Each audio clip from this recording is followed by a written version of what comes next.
ಉತ್ತರ ಕರ್ನಾಟಕ ನ್ಯೂಸ್, ಇದು ಕನ್ನಡದ ಉಸಿರು.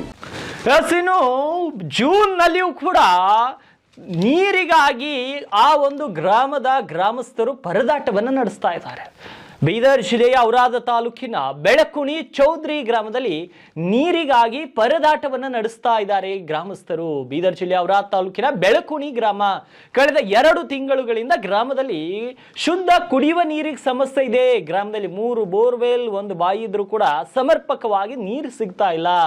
ಬಿಸಿಲಿನಿಂದ ಬಾವಿ ಬೋರ್ವೆಲ್ನಲ್ಲಿ ನೀರು ಕಡಿಮೆ ಆಗಿ ಹೋಗಿದೆ. ಹೀಗಾಗಿ ಗ್ರಾಮದ ಜನರಿಗೆ ಕುಡಿಯುವ ನೀರಿಗಾಗಿ ಹಾಹಾಕಾರ ಶುರುವಾಗಿದೆ. ಟ್ಯಾಂಕರ್ ಮೂಲಕ ಕುಡಿಯುವ ನೀರು ಕೊಡಿ ಅಂತ ಹೇಳಿದ್ರು ಕೂಡ ಪಿಡಿಒ ಡೋಂಟ್ ಕೇರ್ ಅಂತಿದಾರಂತೆ. ಪಿಡಿಒ ನಡೆಯಿಂದ ಕುಡಿಯುವ ನೀರಿಗಾಗಿ ಕೂಡ ಈಗ ಗ್ರಾಮಸ್ಥರು ಪರದಾಟವನ್ನು ನಡೆಸಬೇಕಾದ ಪರಿಸ್ಥಿತಿ. ಗ್ರಾಮೀಣಾಭಿವೃದ್ಧಿ ಸಚಿವ ಈಶ್ವರ್ ಖಂಡ್ರೆ ಅವರು ಗಮನ ಹರಿಸಬೇಕು ಇತ್ತ ಕಡೆ. ಯಾಕಂದ್ರೆ ಅವರ ತವರು ಜಿಲ್ಲೆಯಲ್ಲಿಯೇ ಇಂತಹ ಪರಿಸ್ಥಿತಿ ನೋಡಿ. ಗ್ರಾಮದ ಮಹಿಳೆಯರಿಂದ ಈಶ್ವರ್ ಖಂಡ್ರೆ ಹಾಗೂ ಪಿಡಿಒ ಅವರಿಗೆ ಮನವಿ ಮಾಡಲಾಗ್ತಾ ಇದೆ. ಸ್ವಾಮಿ, ನಮಗೆ ನೀರು ಕೊಡಿ, ಕುಡಿಲಿಕ್ಕೆ ನೀರು ಕೊಡಿ ಅಂತ ಹೇಳ್ತಿದ್ದಾರೆ. ನೋಡಿ, ಸರ್ಕಾರ ಗ್ಯಾರಂಟಿಗಳಿಗೆ ಕೋಟಿ ಕೋಟಿ ಹಣ ಬಿಡುಗಡೆ ಮಾಡುತ್ತೆ.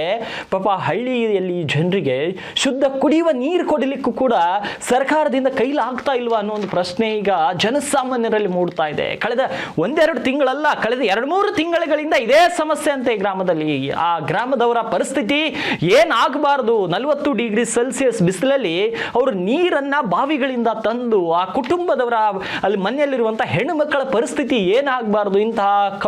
ಇಂತಹ ಬಿಸಿಲಲ್ಲಿ ನೀರಿಗೆ ಹೋದಂತಹ ಮಹಿಳೆಯರ ಪರಿಸ್ಥಿತಿ ಏನಾಗಬಾರದು. ಎಂತಹ ಶೋಚನೀಯ ಸ್ಥಿತಿ ಇದು. ಬೀದರ್ ಜಿಲ್ಲೆಯ ಔರಾದ್ ತಾಲೂಕಿನ ಬೆಳಕುಣಿ ಚೌದ್ರಿ ಗ್ರಾಮದ ನಿವಾಸಿ ಮಾತಾಡುತ್ತಿದ್ದೇನೆ. ಈ ಊರಿನಲ್ಲಿ ನೀರಿನ ಸಮಸ್ಯೆ ತುಂಬಾ ಉಂಟಾಗಿದೆ. ಇಲ್ಲಿ ನೀರು 8 ದಿವಸ ಬರ್ತವೆ ಮತ್ತು ಸ್ಕೂಲಿಗೆ ಹೋಗೋ ಮಕ್ಕಳಿಗೆ ತುಂಬಾ ತೊಂದರೆ ಆಗ್ತಾ ಇದೆ. ನೀರು ಯಾವಾಗ್ಲೂ ಬರುವುದೇನೆ ಇಲ್ಲ. ವಾಟರ್ ಮ್ಯಾನ್ ನೀರು ಬಿಡ್ತಾನೆ ಇಲ್ಲ.